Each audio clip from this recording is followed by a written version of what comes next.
Shalom. Call halal Yahweh Bashim Yahushai Bahashim Akakwadash. Double honors to the elder apostles and elder bishops of GMS, including the elders that came before them and taught us the truth.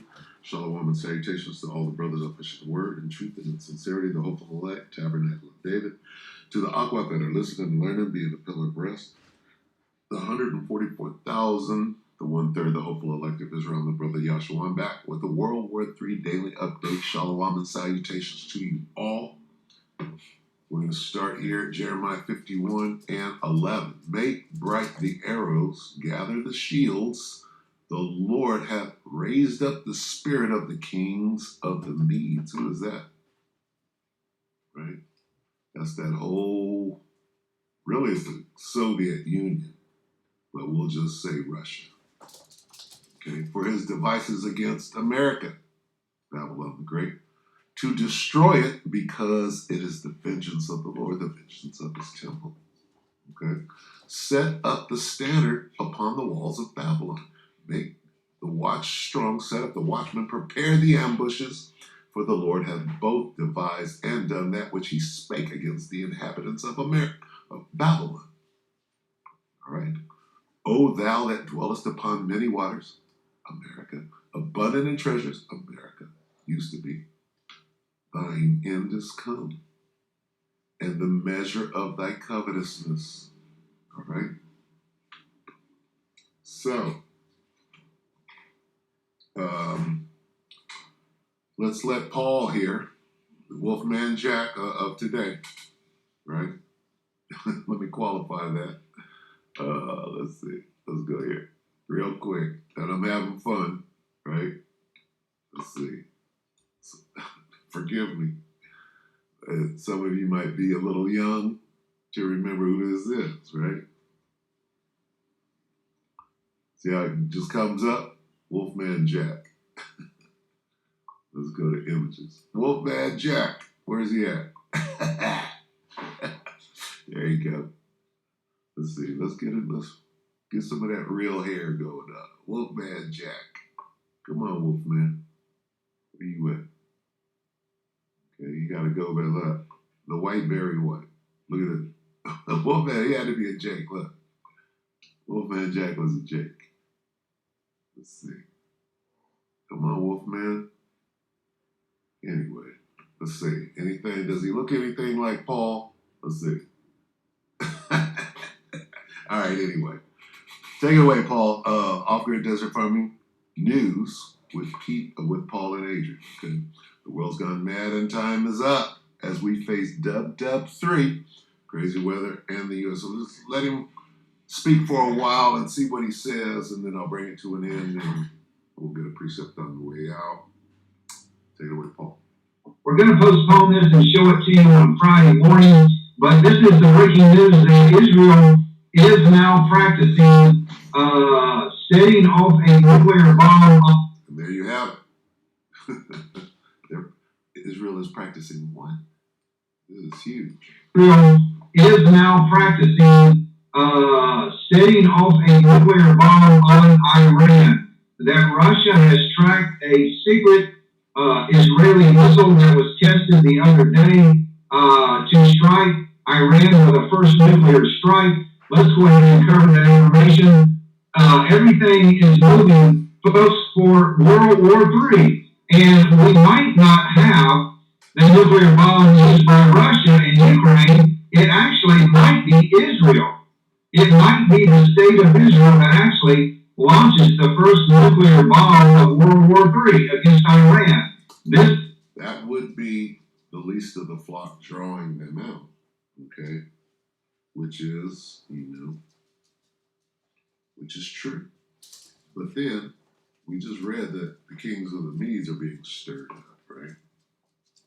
Which is to put a spirit of triumph on, but we'll let Paul continue to talk. Happen at any time, because Israel has declared that they are going to invade southern Lebanon. They're going to take on Hezbollah. There are many nations now, Syria, Iraq, Afghanistan, Iran, and even Turkey, Jordan, are talking about sending troops into Israel to fight the Israelis once they start the invasion of southern Lebanon. This is going to be a you-know-what show,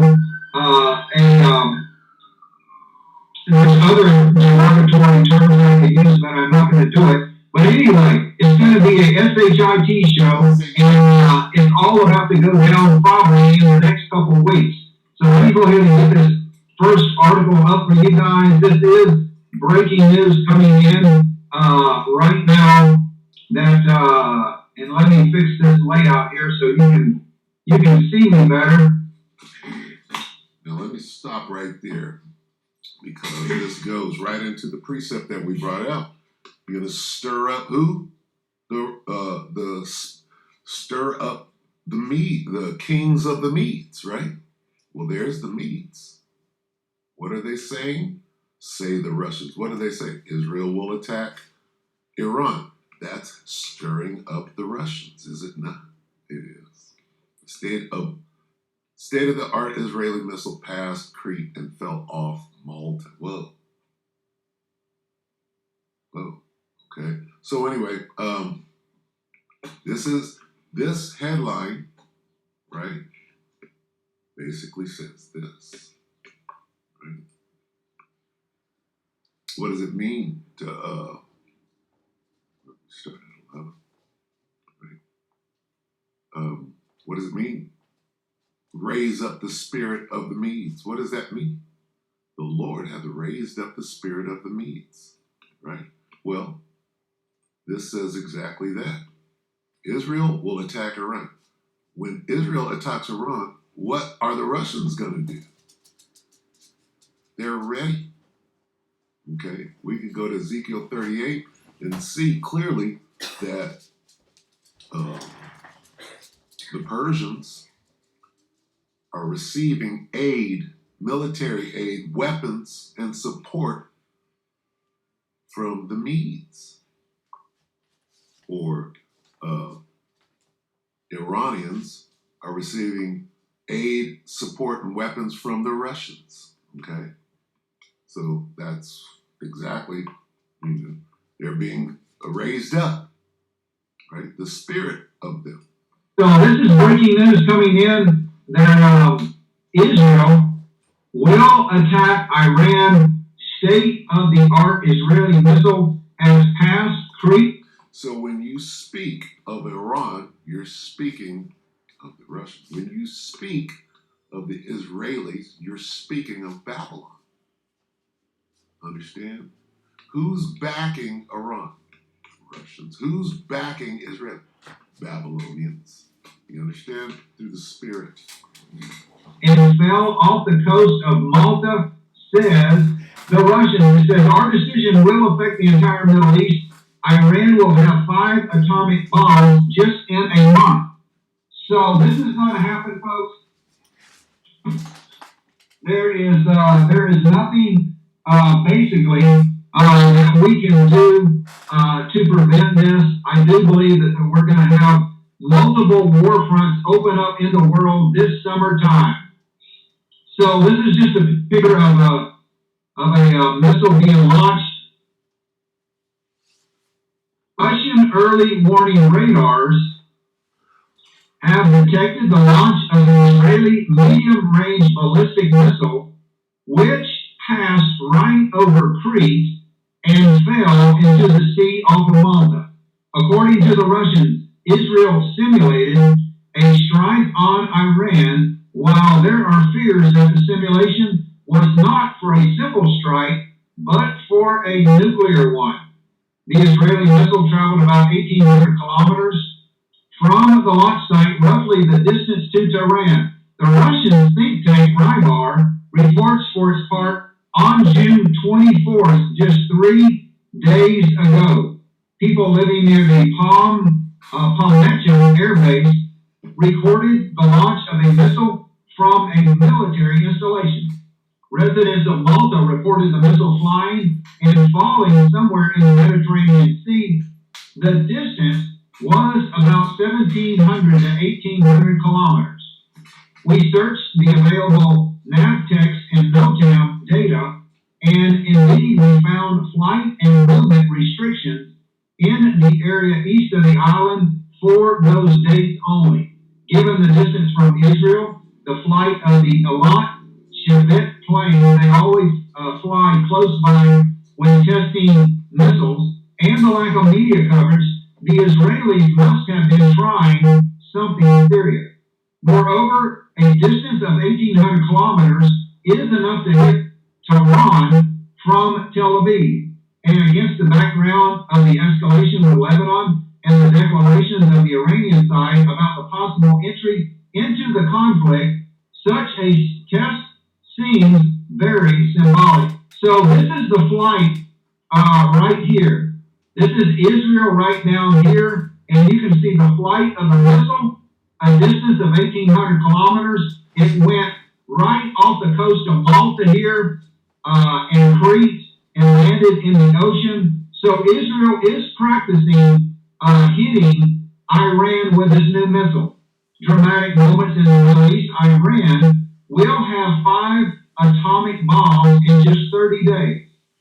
The Iranian nuclear threat is reemerging as a top priority for Israel as Iran takes alarming steps to advance its nuclear program. As the war continues to rage, Israel is rushing to refocus on Iran's nuclear project while pushing the U.S. for action against Tehran. Israeli intelligence indicates a move toward nuclear weapons, which is why the Israeli Air Force is conducting long-range strike exercises. Israel is asking the U.S. For support against Tehran, Israeli sources say. The Israeli exercise, including long-range flights, air refueling, and deep strike options. Israeli media, Israeli Hayom reports. Specifically, the Israeli Air Force has created an Iranian sector of operations during the current war amid intelligence assessments that show Iran alarming progress toward nuclear weapons capability.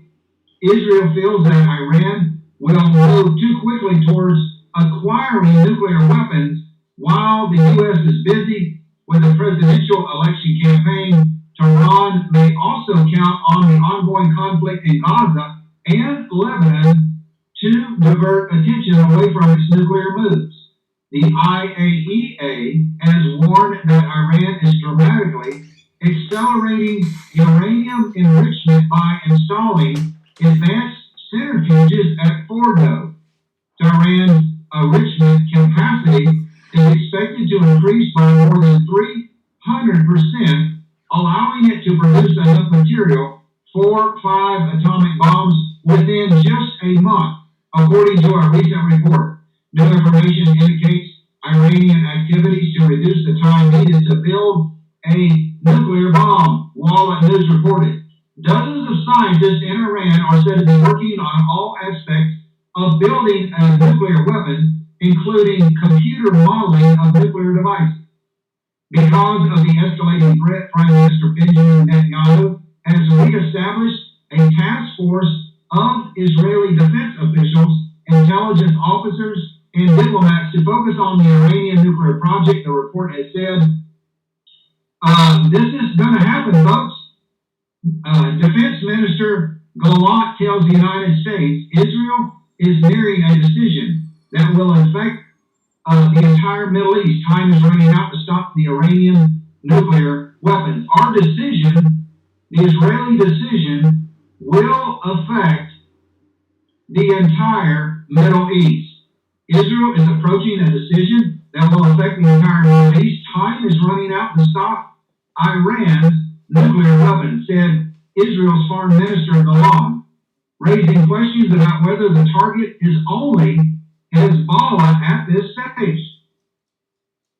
Speaking at the start of the meeting with Lloyd Austin, the U.S. Defense Secretary, Gallant said, "We are working closely to reach an agreement, but we also need to discuss preparedness for every possible scenario." Last week, the Israeli military said plans for an attack on Lebanon were approved and validated amid escalating cross-border clashes with Hezbollah. Washington is seeking to turn the temperature down and prevent another major conflict in the Middle East. The United States has warned Israel that a conflict with Hezbollah could spark a regional war.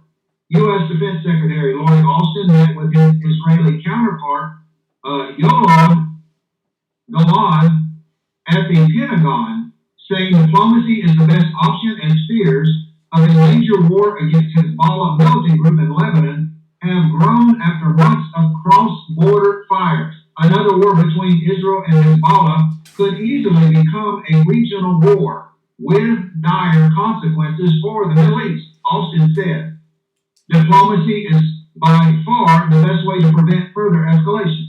Regarding the request to increase the flow of arms to Israel, which we also reported in a related article, U.S. officials say that supply of weapons to the IDF has slowed because Israel has submitted fewer requests while large shipments of previously ordered weapons have already been delivered. The slowdown is only related to the mass deliveries in the first month of the war, and official told the Wall Street Journal Israel has not yet commented, apparently because it considers these statements a preface in sin. Meanwhile, Israel has begun preparations to set up large emergency warehouses for wartime food supplies. Talks are underway with Starlink to provide internet in the event Hezbollah destroys the entire Israeli power grid, the Jerusalem Post reporting. Pentagon publicly warns Israel against a conflict with Hezbollah. A new war between Israel and Lebanon would be catastrophic for the Israelis and Lebanese civilians. We call for urgent diplomacy. So, Diplomacy. All right, so let's get, I'm going to go ahead and end it. Diplomacy, let's get that first. Easy. Peace and what? Okay, here's your diplomacy. 1 Thessalonians 5:3. For when they shall say diplomacy, we have to go to a meeting. Let's meet up and let's negotiate our way out. You take this amount of land and we'll make this the dividing line. We'll go back to the 67 Accord, right? For when they shall say peace and say, when they have that meeting, then sudden destruction cometh upon them as travail upon a woman with child, and they shall not escape. So ain't no diplomacy. We have crossed the Rubicon, the point of no return. So Revelation 11 and what? 14. Let us hear the conclusion of this particular whole matter. Revelation 11:14. This is in the Berean. It's all the same. The second woe has passed. Second woe meaning World War II. Behold, World War III is coming shortly. You read it verbatim, so a nigga won't say something stupid. Revelation 11 and 14 in the Berean Standard Bible. The second woe has passed. Behold, the third woe is coming shortly. All right, so with that, we hope that the elect were edified and brought up to date. It's going down. It ain't turning back, all right? Ain't no peace and safety. Sudden destruction is all that's coming, all right? So with that, we hope the elect were edified. Brothers and sisters, shalom.